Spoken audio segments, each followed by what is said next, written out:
Hello friends, welcome to my YouTube channel Manas tutorial. कल की video में हमने evolution and evidence of evolution को कंप्लीट किया था। आज हम लोग उसके आगे इवोल्यूशन की कुछ थियरीज थी, बहुत से साइंटिस्ट ने अलग अलग थियरीज दिया था, उन थियरीज के बारे में हम लोग इस वीडियो में कवर करने वाले हैं और देखेंगे कि ह्यूमन एवोल्यूशन कैसे हुआ था, इसके बारे में डिटेल में देखेंगे। सो लेट्स स्टार्ट करते हैं the first observation which is concluded by Darwin's theory of natural selection. Robert Darwin ने जो फर्स्ट कंक्लूजन दिया था अपने ऑब्जर्वेशन से, उसको देखते हैं। एक साइंटिस्ट थे जिनका नाम था चार्ल्स रॉबर्ट डार्विन। इन्होंने बहुत से प्लांट एंड एनिमल के स्पीसीज का कलेक्शन किया, उन्होंने उसको ऑब्जर्व किया एंड अपने कंक्लूजन को उन्होंने एक बुक में रखा जिसका नाम था ओरिजिन ऑफ स्पीसीज। इसका नाम था origin of species. Origin of species, इस बुक में रॉबर्ट चार्ल्स डार्विन ने अपने नेचुरल सिलेक्शन के एक थियरीज को रखा था एंड वो थियरी को क्या बताया गया था हम लोग वो देखते हैं। उस थियरी में उन्होंने बताया कि कोई भी ऑर्गेनिज्म हो, जितने भी अर्थ पे ऑर्गेनिज्म हो, उनके बीच में कंपटीशन होता है एंड वो वही कंपटीशन को जीतता है जो अपने अंदर पॉजिटिव चेंजेस ला पाता है। मीन्स अगर ये जो जितने भी ऑर्गेनिजम्स एक साथ में रह रहे हैं उनके बीच में कंपटीशन होता है एंड उस कंपटीशन को जीतने के लिए जो अपने अंदर पॉजिटिव चेंजेस चाहिए, जो ऑर्गेनिज्म लेके आएगा वही कर सकता है, मतलब वही उसी को सर्वाइवल का अधिकार है। अगर वो अपने अंदर चेंजेस नहीं ला पा रहा है तो उसे जीने का अधिकार नहीं है। एंड जो जिएगा वो क्या करेगा, वो रिप्रोड्यूस करेगा प्रोलिफिकली, मीन्स वो रैपिडली क्या करता है, रिप्रोड्यूस करता है। ये बेसिक्स था अबाउट डार्विन्स थियरी का ऑफ नेचुरल सिलेक्शन। अब हम लोग रीड करते हैं एंड फिर से उसी को देखते हैं क्या डिटेल में था।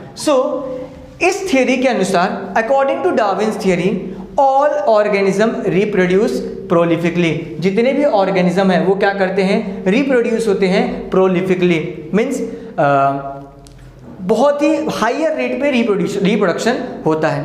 And all the organisms compete with each other. जितने भी ऑर्गेनिज्म हैं वो क्या करते हैं, एक दूसरे से कंपीट करते हैं। किसके लिए, compete with each other in a threatening manner, life threatening manner, means एक दूसरे की एक दूसरे को मारने पे उतारू रहते हैं। ये जो कंपटीशन, ऐसा कंपटीशन होता है, लाइफ थ्रेटनिंग होता है, मीन्स किसी ऑर्गेनिज्म के लिए लाइफ थ्रेटनिंग हो जाता है, उसके लिए जीना मुश्किल हो जाता है इस कंपटीशन की वजह से।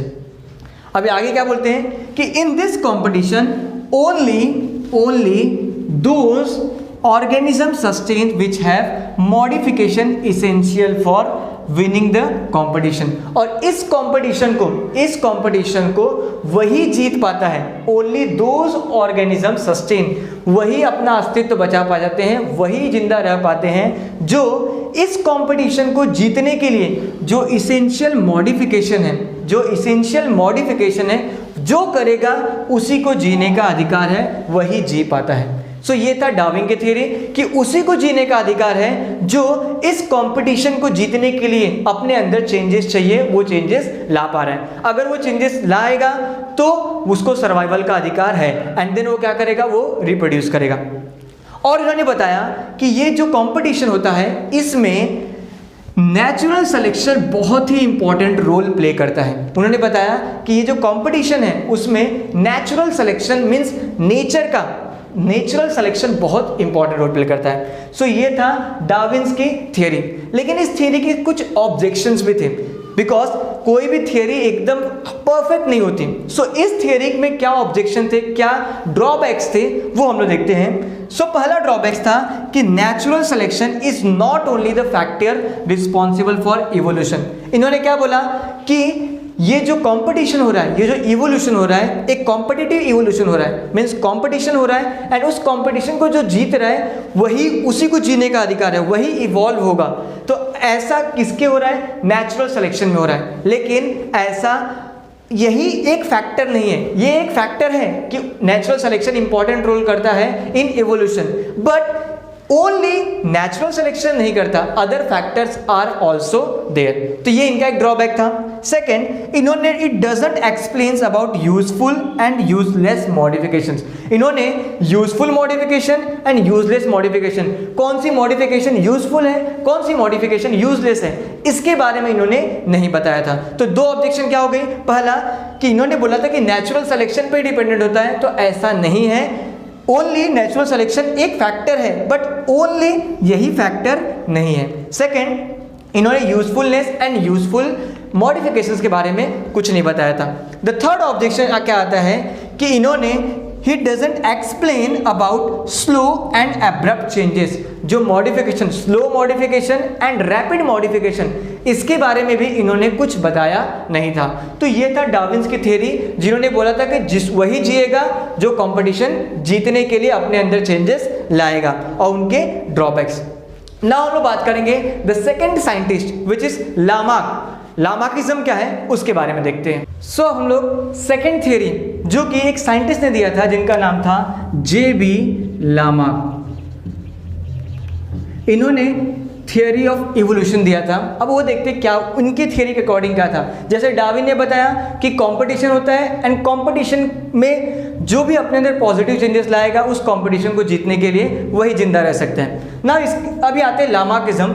सो इन्होंने एक थियरी बताया, यूज और डिसयूज ऑफ ऑर्गन। इन्होंने बताया कि जिस ऑर्गन को हम लोग यूज करेंगे वो और स्ट्रांग हो जाएगा, एंड जिस ऑर्गन को हम लोग यूज नहीं करेंगे, मीन्स यूज करना बंद करेंगे, धीरे धीरे वो कमजोर हो जाएगा। बेसिक्स इनका फंडा यही था कि यूज या डिसयूज ऑफ ऑर्गन, मीन्स अगर ऑर्गन को यूज करेंगे सो वो स्ट्रांग बनेगा, एंड अगर हम लोग ऑर्गन को यूज नहीं करेंगे सो वो धीरे धीरे वीक होगा, एंड वो धीरे धीरे गायब हो जाएगा। सो इस तरह से ये सर्वाइवल थियरी इन्होंने इवोल्यूशन का दिया था।